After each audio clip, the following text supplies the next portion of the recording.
오늘은 두 번째 출생에 대해서 말씀을 드리기로 합니다. 요한복음 3장 1절부터 8절까지입니다. 바리새인 중에 니고데모라 하는 사람이 있으니 유대인의 관원이라. 그가 밤에 예수께 와서 가로되 랍비여, 우리가 당신은 하나님께로서 오신 선생인 줄 아나이다. 하나님이 함께 하시지 아니하면 당신의 행하신 이 표적을 아무라도 할 수 없습니다. 예수께서 대답하여 가라사대 진실로 진실로 내게 이르노니 사람이 거듭나지 아니하면 하나님 나라를 볼 수 없느니라. 니고데모가 가로되 사람이 늙으면 어떻게 나을 수 있사옵나이까? 두 번째 모태에 들어갔다가 나을 수 있사옵나이까? 예수께서 대답하시되 진실로 진실로 내게 이르노니 사람이 물과 성령으로 나지 아니하면 하나님 나라에 들어갈 수 없느니라. 육으로 난 것은 육이요 성령으로 난 것은 영이니 내가 너에게 거듭나야 하겠다 하는 말을 기히 여기지 말라. 바람이 임의로 불매 네가 그 소리를 들어도 어디서 오며 어디로 가는지 알지 못하나니 사람은 다 이러하니라. 오늘 우리는 영적인 태어남에 대해서 말씀을 드리고자 합니다. 우리가 태어날 때 대부분 다 육신으로 태어납니다. 성경에서 영적인 태어남 이것에 대해서는 말하는 것이 요한복음에 나옵니다. 그리고 뿐만 아니라 이 말은 다른 종교에서 찾아볼 수 없는 이 귀한 복음의 말씀인 것입니다. 이것은 사도 요한이 요한복음에 제일 먼저 기록한 말씀입니다. 이것은 구원받기 위한 조건이기 때문에 이 요한복음을 기록할 때 처음에 소개한 줄 알고 있습니다. 성경은 모든 사람은 다 죄인이고 구원받기 위해서는 죄사함을 받아야 한다고 말하고 있습니다. 요한복음은 몇 가지 기준을 정해서 말합니다. 첫째, 하나님의 자녀가 되는 조건을 요한복음 1장 12절에서 13절에 말씀합니다. 그리고 또 3장 1절부터 8절까지 오늘 읽었던 본문을 통해서 영적으로 다시 태어나야 한다고 말하고 있습니다. 그리고 나서 예수님께서 오신 이유에 대해서 요한복음 3장 16절 말씀을 하십니다. 하나님이 세상을 이처럼 사랑하사 독생자를 주셨으니 누구든지 저를 믿는 자는 멸망치 않고 영생 곧 구원을 얻으라고 말합니다. 우리는 자신의 구원을 위해서 이러한 말씀을 마치 모자이크 하듯이 여러 가지 그 주어진 말씀을 연결해서 생각해야 합니다. 그러한 내용으로 오늘 말씀을 드리고자 합니다. 그 첫째가 하나님의 자녀라는 신분을 얻기 위해서 요한복음 1장 12절과 13절에 잘 말해주고 있습니다. 하나님이 독생자를 보내신 것은 우리를 구원하기 위해서 보냈다고 했습니다. 그러므로 하나님이 보내신 독생자 예수 그리스도를 영접하고 그 이름을 믿는 자에게는 하나님의 자녀가 된다. 하나님의 자녀가 되는 권리를 주신다. 이렇게 말씀하고 계십니다. 여기서 가장 중요한 것은 예수님이 누군가를 알아야 그분을 내 마음속에 영접할 수가 있습니다. 예수님이 어떤 분이신가를 아는 것이 먼저고 그 후에 그분을 영접하고 믿는 것이 하나님에게 자녀가 되는 그 권세를 갖게 된 것을 설명하고 있습니다. 이 말씀 안에 몇 가지 요소가 있는데 예수님에 대한 신앙 고백이 들어있으며 예수님을 나의 주님과 나의 하나님으로 믿고 결단하는 내용이 들어있습니다. 사실 이 말씀 한마디에 구원과 중생에 대해서 충분한 설명이 됩니다. 여기서 설명하기를 하나님의 자녀가 되는 것은 육정으로나 사람의 뜻으로 된다고 말하지 않고 있습니다. 육정으로나 혈통으로나 되지 않는다고 말하고 있습니다. 이 말은 인간적인 조건, 우리가 태어날 때 좋은 조건에 태어날 수도 있지만은 가난하고 어려운 환경에 태어날 수도 있습니다. 이런 것이 바로 우리의 영적인 구원의 관계가 없다는 것을 말해주고 있습니다. 가문이 좋아서 되는 것이 아니고 돈이 많이 있어서 로마 시민권처럼 사는 것도 아니고, 요즘으로 말한다면 부모가 교회 목사님이고 장로님이기 때문에 그 자녀들이 저절로 하나님의 자녀가 된다는 것이 아닙니다. 오직 하나님께로부터 태어나야 합니다. 영적인 태어남. 육체적으로는 부모의 피를 타고 태어날 수 있지만은 영적인 태어남은 하나님의 성령으로 되어지는 것입니다. 하나님께로부터 태어나야 하나님의 자녀가 된다는 것을 말해주고 있습니다. 이 말씀은 곧 영적인 출생이 필요함을 말해주고 있습니다. 인간의 요소로 되는 것이 아니고 영적인 변화를 받아야 된다는 것을 말합니다. 겉모양만 바뀌고 속에 있는 죄 문제는 그대로 남아있는 그 변화가 아닙니다. 죄의 문제가 해결되고 영적으로 변화를 받아야 하나님의 자녀로 태어난다는 것을 말해주고 있습니다. 어떤 사람들은 영적인 생명이 바뀌는 그 변화를 말하고 개과천선을 해야 한다고 말합니다. 도덕적인 변화만 말하는 것입니다. 겉모양만 바뀌는 것을 말합니다. 성경은 그것이 아니라 생명의 변화를 말합니다. 그 영적인 생명의 변화를 말합니다. 본래 사람들은 죄를 가지고 태어났기 때문에 영적으로 죽은 상태인데 그 죽은 영혼이 다시 태어난다는 것을 말해주고 있는 것입니다. 곧 옛사람, 이것은 죄로 오염되고 죄를 부모로부터 이어받아서 그 육체 자체가 죄의 습성으로 남아있는 그것이 바로 옛사람입니다. 그 옛사람이 예수님의 십자가에서 죽고 새 사람이 되는 것을 말합니다. 사랑하는 성도 여러분, 이 새 사람이 된다는 것을 무엇을 말해주고 있습니까? 성경에서 새 사람이 되는 것은 조금 전에 말했던 개과천선이 아닙니다. 영적인 생명이 완전히 십자가에 못 박혀 죽어지고 하나님의 성령으로 선물로 주어진 새 생명을 받는 것입니다. 그래서 예수님은 이 죄로 태어난 이 육체적인 생명이 죽어지고 영적으로 새 생명으로 다시 태어난다고 말해주고 있습니다. 이것은 물리적 변화가 아니라 화학적인 변화처럼 완전히 질이 바뀐 것을 말합니다. 오늘 이 본문은 당시 이스라엘의 최고 지도자였던 율법학자 니고데모와의 대화가 나옵니다. 거기서 우리 예수님이 말씀하기를 거듭남, 다시 태어남에 대해서 말하고 있습니다. 그 말을 할 때 이 니고데모는 이해가 되지 않았습니다. 왜냐? 일반 상식으로는 이해가 되지 않은 것입니다. 그는 생각하기를 어떻게 생각하냐? 다시 태어난다는 그 말을 어머니 뱃속에 다시 들어가서 다시 태어나야 한단 말로 이해를 했습니다. 그래서 예수님께 질문하기를 어찌 사람이 늙으면 어머니 뱃속에 들어갔다 나올 수 있습니까? 이렇게 물어봤습니다. 이것은 상식적인 판단을 때는 옳은 것입니다. 그러나 우리 예수님은 하나님의 법칙으로 영적인 다시 태어남을 말해주고 있는 것입니다. 이러한 생각은 바로 누구나 다 할 수 있습니다. 그러나 예수님이 말씀한 것은 뜻밖이었습니다. 예수님이 말씀하신 것은 영적인 말씀입니다.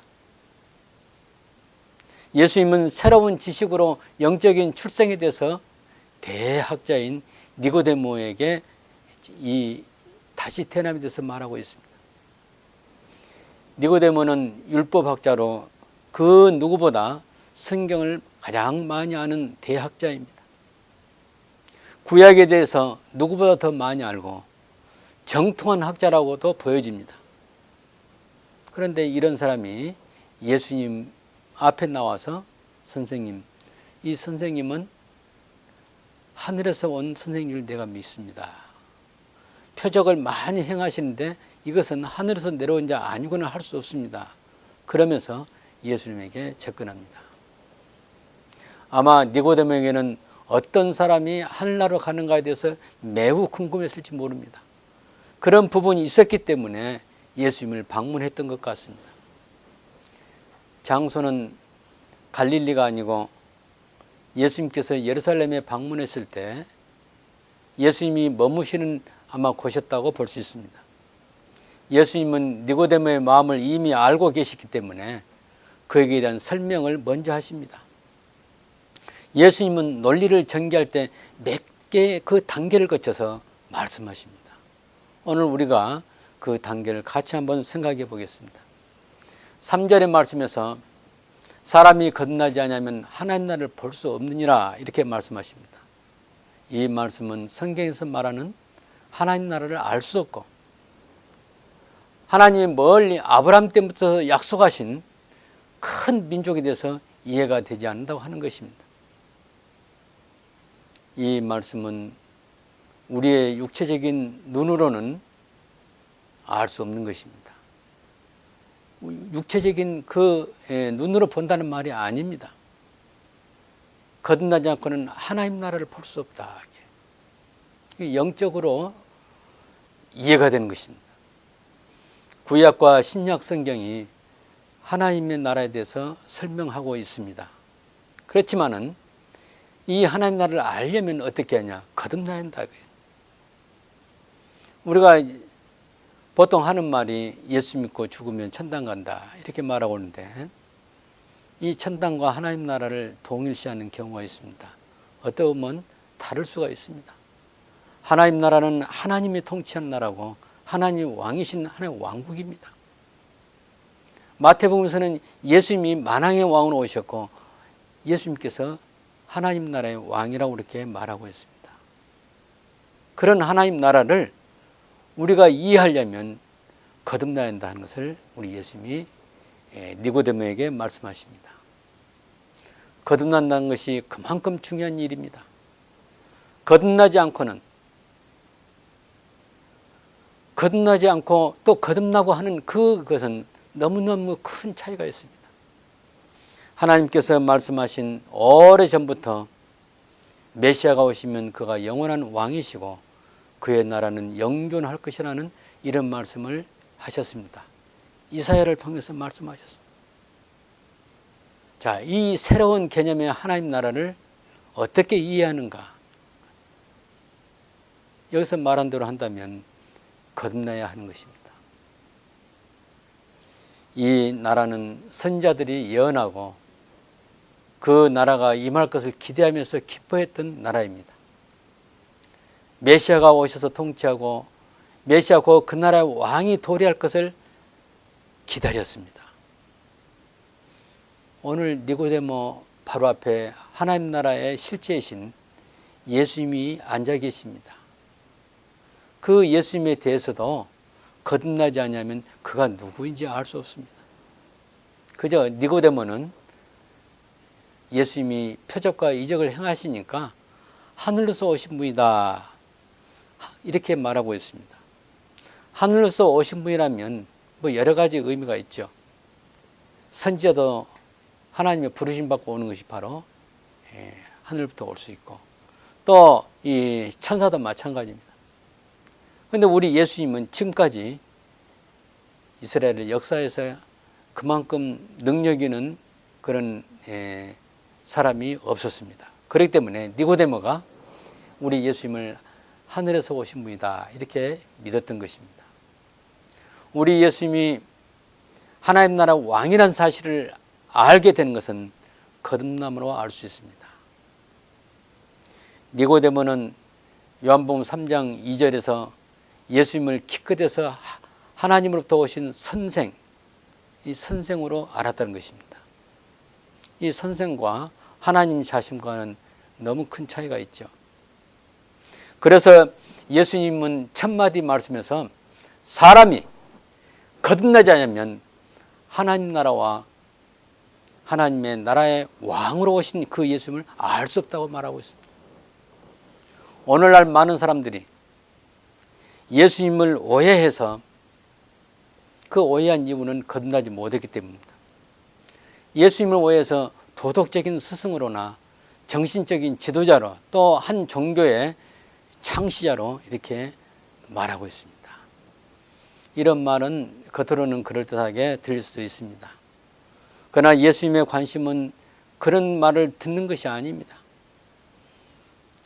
우리 예수님께서 베드로에게 사람들이 나를 누구라 하더냐 이렇게 물어본 것도 사람들이 예수님에 대해서 어떻게 알고 있는가를 알고자 해서 제자들에게 질문하신 것입니다.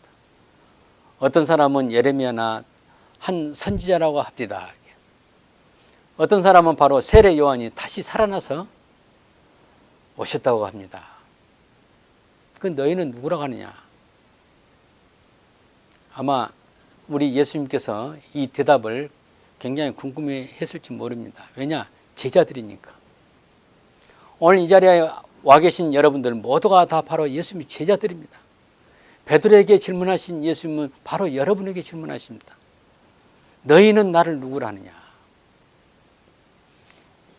이 예수님에 대해서 아는 것은 거듭나지 않고는 알 수 없는 것입니다. 하나님은 예수님에 대해서 스승이나 정신적인 지도자로 아는 것을 원하지 않으시고 예수님이 하나님이라는 사실을 아는 것을 더 원하십니다. 혹시 이 자리에 앉아 계신 여러분들 예수님이 하나님이라고 믿고 있는 사람이 얼마나 됩니까? 다행히도 예수님을 인간적인 스승으로 아는 것이 아니고 하나님이 우리를 구원하기 위해서 육체를 입고 오신 하나님이라는 사실을 알고 있다면 그 다행입니다. 아직도 예수님에 대해서 잘못 알고 있다면 그분은 거듭나지 못한 사람입니다. 당시 최고의 지성이던 니고데모는 예수님의 하신 그 말씀이 이해가 되지 않았습니다. 그러므로 우리는 거듭남이 무엇인가를 알아야 하고 자신이 거듭나야 한다는 것을 반드시 깨달아야 합니다. 하나님의 나라와 예수님이 누구신가를 알기 위해서도 거듭나야 하지만 본인의 구원을 얻기 위해서 거듭남을 알아야 합니다. 두 번째 단계는 어떻게 거듭나는가를 우리 예수님이 설명합니다. 요한복음 1장 13절에 하나님께로 나아야 한다 이렇게 이미 말씀하셨지만은 이 3장에서는 우리 예수님께서 물과 성령으로 거듭난다고 이렇게 말하고 있습니다. 하나님께로서 나는 것은 곧 물과 성령으로 나는 것이다 이렇게 말하고 있는 것입니다.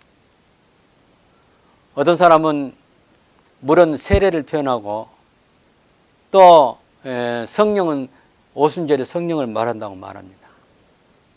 그러나 본문의 본 뜻은 어떤 종교적인 의식인 물세례를 받고 또 성령을 받아야 거듭난다는 그런 뜻이 아니고 100% 하나님의 역사로 되어진다는 말입니다. 물은 하나님의 말씀을 말합니다. 성령은 우리 예수님이 말씀하신 대로 내가 가면 또 다른 안내자가 온다. 그 안내자는 보혜사인데 보혜사 성령을 말합니다. 이 성령은 우리를 거듭나게 하는 그런 역할을 하십니다. 그 성령은 우리를 영적으로 눈을 열어서 깨닫게 하시는 그런 일을 하십니다. 이 말씀은 곧 물인 하나님의 계시된 말씀과 그 말씀을 깨닫게 한 그 말씀과 이 말씀을 알게 하신 그 성령의 역사가 있어야 이 성령은 우리를 구원하기로 예비하셨는데 그 구원하기로 예비한 그 사람을 구원시킵니다. 성령은 영적인 눈을 뜨게 하시고 영적인 귀를 열어주시는 것입니다. 그러기 전까지는 우리가 아무것도 볼 수가 없습니다. 영적인 눈을 열어줘야 하나님 나라를 볼 수 있는 것입니다. 우리가 구원된다는 것은 하나님의 말씀을 성령께서 깨닫게 하심으로 그 말씀을 믿음으로 되어지는 것입니다. 우리는 하나님께 기도하기를 내게 오셔서 나의 영적인 눈과 귀를 열어주십시오. 그렇게 해야 합니다.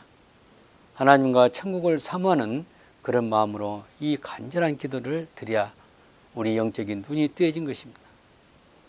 그 다음에 예수님 말씀하시는 그 중생의 세 번째 단계는 하나님 나라에 누가 들어가는가에 대해서 말씀해 주고 있습니다. 이 말씀은 어떤 사람이 하나님이 통치하신 나라, 곧 하나님의 나라, 거기에 회원으로 갖게 되느냐, 멤버십을 갖게 되느냐를 말해줍니다. 하나님 나라 회원을 가져야, 회원권을 가져야 하나님 나라의 백성 또는 하나님의 자녀란 그런 이름을 얻게 됩니다. 또 다른 말로 성도란 말이 있고, 또 베드로전서 1장에 보면 거룩한 나라라고 말하고 있습니다. 거듭나야 이런 이름이 붙는다는 사실이에요. 의인의 회중 안에 들어온 의라는 일컬음을 받게 됩니다. 그러면 어떤 사람이 여기에 참여할 수가 있습니까? 우리 예수님은 물과 성령으로 거듭난 사람 많이 참여할 수 있다고 말해주고 있습니다. 이 말씀은 무엇을 말하냐? 그저 교회에 다닌다고 해서 천국에 들어간 것이 아니라는 것을 말해주고 있습니다. 많은 사람들이 착각하고 있는 건 뭐냐면 교회 다니면 저절로 다 죽었을 때 지옥에 떨어지지 않고 천국에 간다 이렇게 생각하고 있습니다. 우리는 이 부분에 대해서 많은 생각을 해야 합니다. 네 번째 단계는 거듭난 사람의 변화되는 그 모습을 말해주고 있습니다. 바람이 임의로 불되 어디서 어디로 가는지 알지 못하는 것처럼 물과 성령으로 거듭난 사람은 자기도 알지 못합니다. 그 순간에 자연스럽게 영적인 변화가 나타납니다. 과거에는 자기 의지를 통해서 하나님을 기쁘게 해드리려고 노력했던 사람들이 변화를 받으면 반대로 나는 무익하며 오직 성령님의 인도하심을 의존하게 됩니다. 이렇게 고백합니다. 많은 사람들의 오해는 내 열심, 내 의지로 또 내 어떤 공로로 변화를 받아 구원받는다고 생각하고 있습니다. 열심과 의지 그 자체가 영적인 변화는 아닙니다. 우리가 성령 안에서 거듭나고 또 우리 안에 성령이 계시고 성령의 인도를 받는 사람들은 저절로 하나님의 은혜의 감격에서 열심과 열정이 생겨날 수가 있습니다. 무엇이 우선이냐? 거듭나는 것이 우선입니다. 열심히 열정을 한다고 해서 거듭난 거 아닙니다. 우리는 그 거듭난 이후로는 그 다음부터는 그 영적인 생명이 점차 이렇게 성장해 나가는 것입니다. 하나님이 말씀을 통해서 키우고 자라게 하십니다. 또 하나님 나라 시민으로 든든히 서가도록 개인의 마음속에 영적인 성령의 열매를 주십니다. 우리가 잘 아는 성령의 9가지 열매 잘 아시죠? 거듭난 사람에게는 영적으로 성장함과 동시에 그 마음 중심에 이 열매가 맺혀지게 됩니다. 은혜와 복을 열매로 나타낼 것입니다. 거듭난 사람 곧 하나님 나라에 들어온 사람에게 불 가운데 지날지라도 사르지 아니하며 물 가운데 지날지라도 침몰치 않는다는 그 약속이 주어진 것입니다. 그가 천국을 소유하게 되며 그에게 성경이 주어진 약속이 주어지며 항상 하나님이 동행하시고 간섭하고 지키실 것입니다. 우리는 다양한 기독교 환경에 따라서 지내고 있습니다. 신앙을 몇 가지로 구분한다면 우선 복음주의 신앙과 개혁주의 신앙입니다. 더 구체적으로 구분한다면 여기에 오순절주의와 자유주의 신앙을 포함할 수 있습니다. 그러나 우리 보통 신자들이 말하는 것은 크게 복음주의냐 개혁주의냐 이것을 많이 말합니다. 복음주의 신앙은 교파를 구분하지 않고 교회에 출석하면 어느 교파라도 구원받는다고 믿는 그런 사상을 가진 교회가 복음주의 교회입니다. 교회에 출석하면 어느 교파라 할지라도 모두 구원받는다. 우리 그렇게 많이 생각하죠. 그러나 개혁주의 신앙은 하나님의 은혜와 하나님의 은혜 언약에 의해서 예정된 사람만이 구원이 된다는 주의입니다. 이것은 우리가 참 이해하기 힘들어도 성경을 읽고 읽으면 그 내용이 점점 분명해집니다. 우리는 이러한 배경에서 깊이 생각할 필요가 있습니다. 장로교를 믿는 신앙은 개혁주의 신앙에 해당됩니다. 그 외 교파들은 대부분이 복음주의에 속하게 됩니다. 이런 부분은 각자가 신앙을 더 살펴야 하는 줄 알고 있습니다.